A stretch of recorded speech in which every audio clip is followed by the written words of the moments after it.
આજની ધર્મકથા. પ્રણામ. પરમ પૂજ્ય ધર્મ વિજયજી મહારાજ સાહેબ એક પછી એક દિવસ, એક પછી એક મહિનો, એક પછી એક વર્ષ વીતતું જાય છે. એમના જીવનની અંદર જે રીતે એમણે ગુરુભક્તિ ગુરુકુલવાસને સેવ્યું છે એ એટલું બધું એમની માટે ઉપકારી બન્યું છે કે શાસ્ત્રો ગુરુકુલવાસની આટલી બધી જરૂરિયાત અને આવશ્યકતા કેમ કહે છે એ ત્યારે સમજાય છે.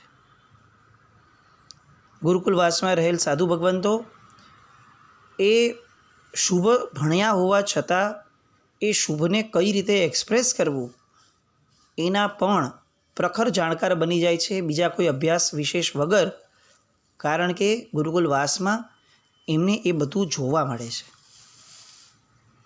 અને એટલે 22 વર્ષ સુધીનો આ ગુરુકુલવાસ એણે પૂજ્ય ધર્મ વિજયજી મહારાજ સાહેબને અંદરથી એટલા બધા સ્ટ્રોંગ બનાવી દીધા હતા દરેક ક્ષેત્રમાં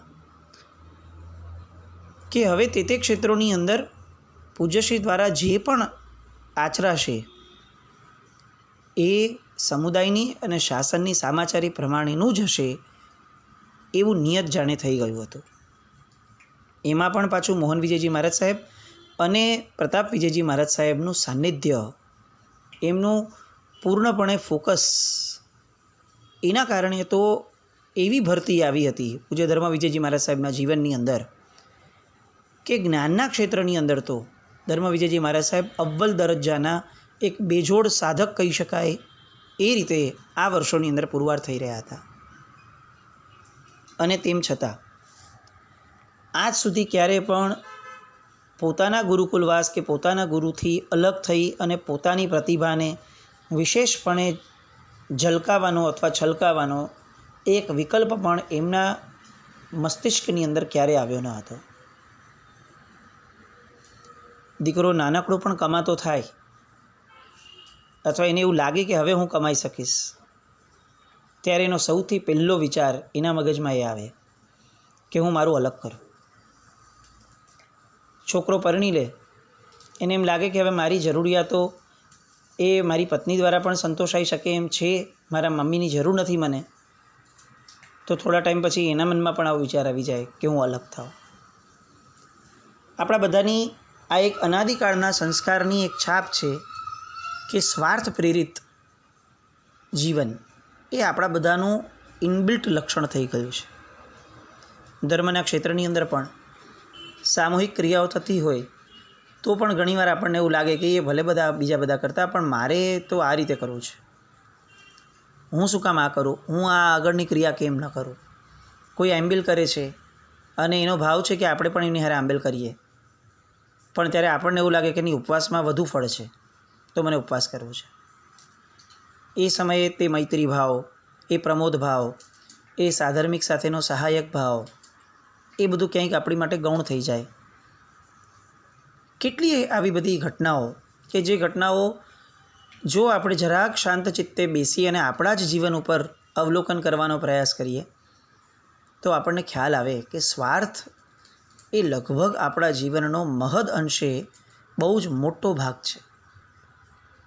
22 વર્ષ વીતી ગયા. આ ધર્મ વિજયજી મહારાજ સાહેબને સ્વકેન્દ્રિત જીવન શું હોય એની કલ્પના પણ નથી. એક ક્ષણ માટે પણ પોતાના ગુરુથી અલગ થવું નહીં. તો પ્રભાવક કેવા હતા. આજે પૂજ્ય શાસન સમ્રાટ આદિ અનેક આચાર્ય ભગવંતોએ બે મોઢે એમના વખાણ કર્યા હતા. અને એવું લાગે કે જાણે કર્મગ્રંથ આદિ તત્વના સાહિત્યની અંદરમાં એ એક માઇલસ્ટોન અને લેન્ડમાર્ક બનતા જતા હતા. અને તેમ છતાં ગુરુકુલવાસમાં છેક પોતાનો નંબર કેટલામો આવતો હશે, પણ એ બધા જ વડીલોની ખડે પગે સેવા કરવી.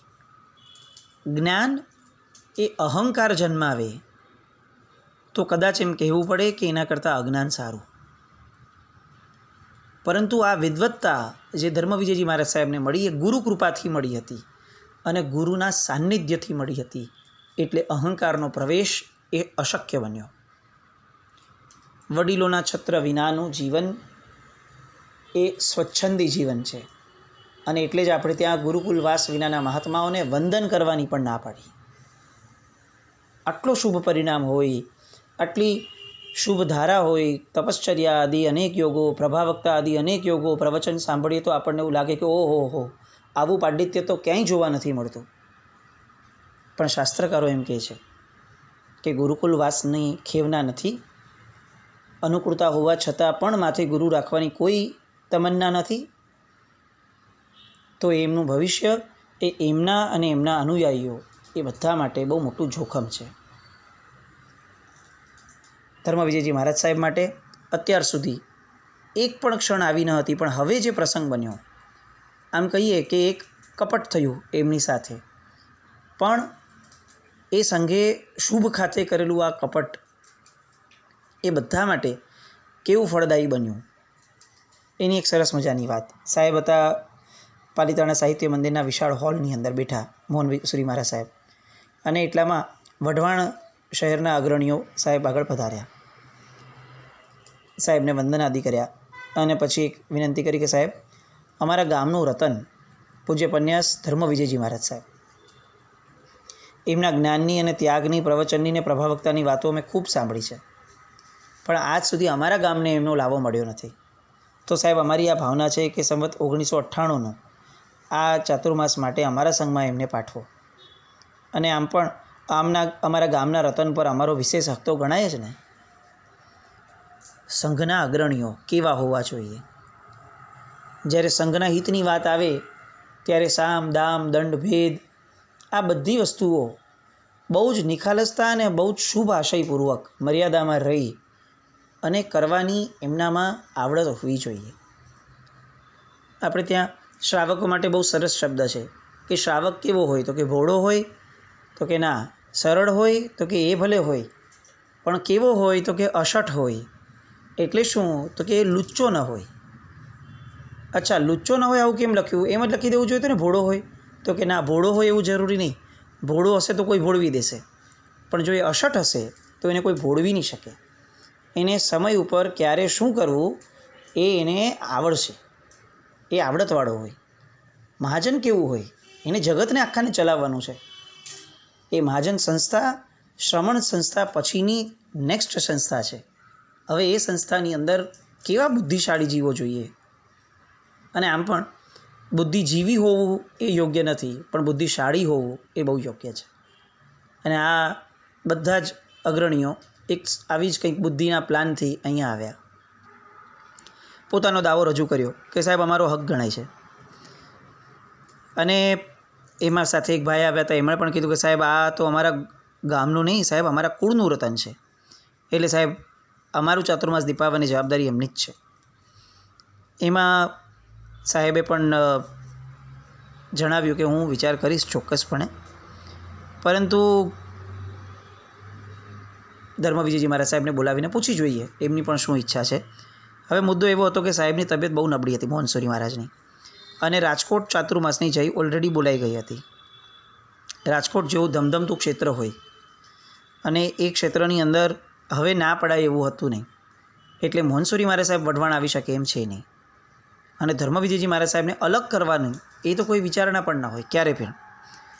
એટલે એમણે તરત જ આમને બોલાવ્યા કે આટલો બધો સંઘનો આગ્રહ છે, તો ધમ્મુ તારી ઈચ્છા હોય એમ કરીએ. સંઘનો આગ્રહ વિશેષ છે અને વ્યાજબી પણ છે એક અપેક્ષાએ, પરંતુ અહીંયા આ પરમ વિનીત શિષ્ય એ સમયે ઘસીને સ્પષ્ટ ના પાડી દીધી કે સાહેબ હું આપનાથી અલગ નહીં થાઉં. એમાં પણ જ્યારે આપણું સ્વાસ્થ્ય નાદુરસ્ત છે ત્યારે તો એ અશક્ય છે. થોડાક દિવસો થયા, સંઘ ફરીથી આવ્યો. ધર્મવિજયજી મહારાજ સાહેબ આગળ ઘણી વાતો કરી. જે ડાયાભાઈએ સાહેબના દીક્ષા સમયે કેટલાક વિરોધ કર્યા હતા દીક્ષા પછીથી, એ ડાયાભાઈના દીકરા મગનલાલ ડાયાભાઈ એ સમયે વઢવાણના બહુ મોટા શ્રેષ્ઠી ગણાતા હતા. સ્વયં પધાર્યા અને કેટલીક સેન્ટિમેન્ટ્સને ટચ થાય એવી ઇમોશનલ વાતો, આપણે કદાચ એને ઇમોશનલ બ્લેકમેલિંગ કહી શકીએ કે સાહેબ અમને તક આપો, જે પણ થયું આપની પાસે, આપ કેમ મનમાં આવું બધું રાખો છો? હકીકતમાં આવું કંઈ ન હોય, ખબર બી હોય, પણ આ એક પદ્ધતિ છે, પ્રેઝન્ટેશનની મેનર છે કે સાહેબ આપ થોડુંક સમજો, જૂનું બધું ભૂલી જાઓ, જે પણ થયું હવે અમને એના પ્રાયશ્ચિતની તક આપો. વઢવાણ આપની રાહ જોઈ રહ્યું છે. કોઈ એક વ્યક્તિના ગુનાની માટે આપ આટલા વર્ષો સુધી અમારે ત્યાં ના આવો, કેવી રીતે ચાલે? અને ધર્મવિજયજી મહારાજ સાહેબ કહે છે કે આવો તો મનમાં ભાવ પણ નથી ને વિચાર પણ નથી. પણ નહીં સાહેબ, એવું કાંઈ નહીં, આપે પધારવાનું જ છે. ફરી પાછો મોહનસુરી મહારાજ સાહેબ ઉપર સખત આગ્રહ કર્યો. પ્રતાપ વિજયજી દાદા એમની પાસે પણ રેગ્યુલર કોર્સમાં બેસતા લોકો. સંઘના અગ્રણીઓ કેવા હોય, સંઘને જે આવશ્યક છે એની માટે લાલાયિત હોય અને એની માટે ગમે તેટલા ધક્કા ખાવાની, ગમે તે રીતે મનાવવાની એ એનામાં આવડત હોય અને એ તૈયારી પણ હોય. એટલે હવે ફરીથી મોહનસુરી મહારાજ સાહેબ ઉપર પ્રેશર આવ્યું, પણ ધર્મ વિજયજી મહારાજ સાહેબ અડગ હતા. નહીં એટલે નહીં જ, હું મોટા મહારાજથી આ ક્ષણે આ તબિયતની અંદર અલગ થાવ એ અશક્ય છે. એટલે હવે ફરીથી પ્લાન બદલાયો અને બીજો પ્લાન થયો. પ્લાન 1 ફેલ ગયો એટલે પ્લાન B થયો. એટલે બધા અગ્રણીઓએ ધર્મ વિજયજી મહારાજ સાહેબ જ્યારે મોહનસુરી મહારાજ સાહેબની બાજુમાં બેઠેલા એટલે એમને નવી કુકરી નાખી કે ભલે સાહેબ, અમે આપનો આ ભાવ સ્વીકારીએ છીએ. હવે અમારી એક વાત તો તમારે સ્વીકારવી જ પડશે. ચાતુર્માસ માટે સાહેબ આપ અહીંયાથી મોહનસુરી મહારાજ સાહેબ રાજકોટ તરફ વિહાર કરે એ સમયે ફક્ત આ બાજુના રૂટથી, વઢવાણના રૂટથી આપે રાજકોટ જવાનો પ્રયત્ન કરવાનો. બસ ચાતુર્માસ આપ રાજકોટ જ કરજો, ખાલી આ વઢવાણવાળા રૂટથી જાઓ. એટલે શું છે કે થોડાક દિવસ, 8-10 દિવસ એવો સમય તમે વઢવાણને આપો અને એ પછી પાછા જોડાઈ જાઓ. ચાતુર્માસ ન આપો, 10-15 દિવસ તો આપો સાહેબ. કેટલી લોજિકલ વાતો છે અને આ કેટલી સરળ આમ ગોળીની જેમ મગજમાં ઉતરી જાય એવી. અને ધર્મ વિજયજી મહારાજ સાહેબે પણ પહેલાં આનાકાની કરી, પણ પછી એમ થયું કે આટલું માન તો રાખવું પડે, આટલી બધી વિનંતી છે અને વ્યાજબી વાત પણ છે. ગામ છે, ગામને ઈચ્છા કેમ ન થાય કે પોતાનું કુળનું રત્ન પોતાને ત્યાં આવે. એટલે મોહનસુરી મહારાજ સાહેબે કીધું કે દમો આ તો કરાય. અને ધર્મ વિજયજી મહારાજ સાહેબને કે લાગ્યું કે સારું, ચલો કેટલાક મહિનાની જ વાત છે, એકાદ મહિનાની, જઈ આવીએ. અને ધર્મ વિજયજી મહારાજ સાહેબે હા પાડી. 2 મહાત્માઓ સાથે ધર્મ વિજયજી મહારાજ સાહેબ આ રૂટથી નીકળ્યા અને મોહનસુરી મહારાજ સાહેબ બીજા રૂટથી નીકળ્યા. આપણે ત્યાં ગુજરાતીમાં કહેવત છે, કબજો બળવાન. એકવાર જેવા પૂજ્યશ્રી વઢવાણ પધાર્યા, હવે સંઘ આખો તૂટી પડ્યો કે સાહેબ હવે અમે જવા જ ન દઈએ. કોઈ સવાલ જ નથી કે અમે જવા દઈએ. કબજો થઈ ગયો છે, સાહેબ અંદર આવી ગયા છે. અને એટલે હવે ટ્રસ્ટીઓથી માંડી અને ગામના લોકો પણ એ દિશામાં ક્લિયર હતા. ત્યાંથી મોહનસુરી મહારાજ સાહેબને પત્ર ગયો કે હવે વિહાર કરી જ નહીં શકાય સાહેબ, આ રસ્તા પર સૂઈ જશું અમે લોકો, આપે વિહાર કર્યું છે તો. અને પ્રેમ, લાગણી અને આગ્રહ એટલો બધો કે જાણે આપણને એવું લાગે કે સત્યાગ્રહ માંડ્યો હોય કોઈકની વસ્તુ માટે. એ રીતે લોકો તૂટી પડ્યા. સાહેબને લેટર ગયો અને એ જે 10 દિવસ માટે પધારોવાળો જે પ્લાન હતો એ હવે ધીરે ધીરે સફળ થવાની શક્યતાઓ લાગવા લાગી. મોહનસુરી મહારાજ સાહેબે કીધું કે હવે હું શું કહું, બોલો, તમે ઓલરેડી ત્યાં પહોંચી ગયા છો. હવે આ સંઘને કઈ રીતે આપણે ના પાડવી કે નારાજ કરો? એવું વિશેષ કારણ મારી પાસે નથી કે હું સંઘને આમ બળજબરીથી કહું. અને અંતે ધર્મ વિજયજી મહારાજ સાહેબે એમના જીવનનું પ્રથમ ચાતુર્માસ પોતાના ગુરુ ભગવંતોથી અલગ થઈને કરવું પડ્યું. આવું અલગ ચાતુર્માસ કરવું પડે એ શિષ્યનો કેટલો અપૂર્વ વિનય છે. થોડાક વર્ષો થાય અને સંઘમાંથી, શાસનમાંથી, ઘરમાંથી, વ્યવસાયમાંથી, વડીલોથી છૂટા પડી જવાના ભાવવાળા આપણે ક્યાં. અને 22 વર્ષની આટલી મધ્યાહને તપતા સૂર્ય જેવી અવસ્થામાં હોવા છતાં પણ અલગ ચાતુર્માસ કરવું પડે એવી સ્થિતિમાં આવ્યા પછી ચાતુર્માસ અલગ કરવાની ધર્મ વિજયજી મહારાજ સાહેબની અંદરની મનસ્થિતિ ક્યાં. અલગ થતાં પહેલાં ક્યાંય પણ કોઈ પણ ક્ષેત્રમાં આપણે આ વિચારવું જોઈએ કે ધર્મ વિજયજી મહારાજ સાહેબ એમનામાં અલગ થવા માટેની, અલગ ચાતુર્માસ કરવા માટેની કેટલી બધી યોગ્યતા હોવા છતાં સાહેબે ક્યારે આ વિકલ્પ નહોતો કર્યો.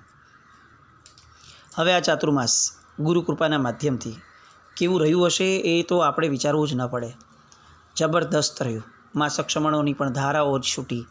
પહેલું જ ચાતુર્માસ અલગ હતું, પણ સામૂહિક કર્મસુદન તપ, મોક્ષ તપ અને માસક્ષમણ તપ આવી વિવિધ તપશ્ચર્યાઓ, વર્ધમાન તપ આંબિલ ખાતાનું અને સાધારણ ખાતાનું સુંદર ફંડ થયું. પર્યુષણાની અંદર દર વર્ષ કરતાં 3 ગણી ઉપજ થઈ અને અષ્ટાનિકા મહોત્સવ વગેરે સાથે ચાતુર્માસ ગાચ્યું. અને આખા ચાતુર્માસમાં પૂજ્યશ્રીના સાંસારિક કાકાના સુપુત્ર મગનલાલ ડાયાભાઈ એમણે તનમનધનથી ઉત્કૃષ્ટ લાભ લીધો. એમના સાંસારિક બંધુ ધીરજલાલ હીરાચંદ એમણે પણ વઢવાણમાં રહી અને એ સમયે સરસ લાભ લીધો. હવે વાત આવી વઢવાણના 2 પૈકીના એક મુખ્ય જિનાલયની કે જેની અંદર સંપ્રતિકાલીન શ્રી આદિશ્વર ભગવાન બિરાજમાન હતા. 5 ગભારા યુક્ત આ વિશાળ જિનાલયની અંદર સાહેબ રોજ 1 કલાક ભક્તિ ઉપાસના કરતા અને એ ભક્તિ ઉપાસનામાં અલગ અલગ ભગવાન પાસે રોજ બેસતા. આ એમનો નિયમ આવ્યા ત્યારથી. અને આમ પણ પરમાત્મા ભક્તિમાં ધર્મસુરી મહારાજ સાહેબ એ એક અવ્વલ દરજ્જાનું અને અનોખું વ્યક્તિત્વ ગણાય. હવે ભમતીની અંદર એક શાંતિનાથ ભગવાન હતા અને આ શાંતિનાથ ભગવાન સાથે કોણ જાણે ધર્મવિજયજી મહારાજ સાહેબને એટલો બધો ઋણાનુબંધ થતો ગયો કે દિવસોના દિવસો સુધી એ હવે ભગવાન બદલવાની જગ્યાએ ત્યાં ને ત્યાં જ બેસતા અને રોજ એમની સામે સાધના કરતા. એમાં એક દિવસ એમને અંદરથી અંતઃસ્ફુરણા થઈ કે આ દિવ્ય અને વિરાટ ભગવાન છે એ ભમતીમાં ન શોભે. એમની માટે સ્વતંત્ર અને ભવ્ય જિનાલય બનાવવું જોઈએ અને મૂળ નાયક સ્વરૂપે એમને પ્રતિષ્ઠિત કરવા જોઈએ. પણ એમણે આ અંતઃસ્ફુરણાને વિરામ આપ્યો. એમ કેવી રીતે કહેવાય સંઘને આપણાથી? પણ આ અંતઃસ્ફુરણા સતત થવા લાગી એટલે સંઘમાં એમણે આ ટહેલ નાખી અને સંઘે આ ઉપદેશ ઝીલી લીધો અને બાજુના જ વિશાળ ભૂમિ ઉપર શાંતિનાથ ભગવાનનું શિખરબદ્ધ જિનાલયનું નિર્માણ થયું. જોતજોતામાં એ સમયના 1 લાખ રૂપિયાનો ફંડ એક જ વ્યાખ્યાનની અંદર આ ધર્મવિજયજી મહારાજ સાહેબે કર્યો. આ વાત લગભગ આજથી 80 વર્ષ આસપાસ પૂર્વેની હશે, 80થી વધારે કદાચ. અને 1 લાખ રૂપિયાનું ફંડ એક વ્યાખ્યાનમાં કરી આપવાની શક્તિ જેનામાં હતી, એ છતાં 22 વર્ષ સુધી એમણે ક્યારે મનમાં વિકલ્પ પણ નહોતો કર્યો કે હું મારા ગુરુ ભગવંતોથી અલગ થાઉં.